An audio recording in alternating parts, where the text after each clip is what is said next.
நம்மளை அவமானப்படுத்தவங்களெல்லாம் முறையா ரிவெஞ்ச் எடுக்கிறதுல தான் வாழ்க்கையே இருக்கு. அவங்கள போய் திட்டணும், அடிக்கணும், குத்தணும் இதெல்லாம் கிடையாது. ஆனா அவங்க முன்னாடி சூப்பரா வாழ்ந்து காட்டணும்.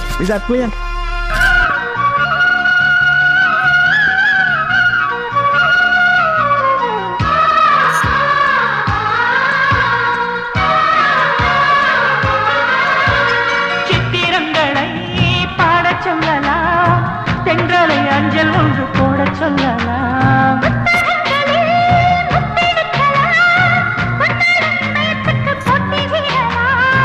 பூமிக்கு பொட்டு வைத்து பார்க்கலாம், பூவுக்கும் ஆடை தைத்து போடலாம்.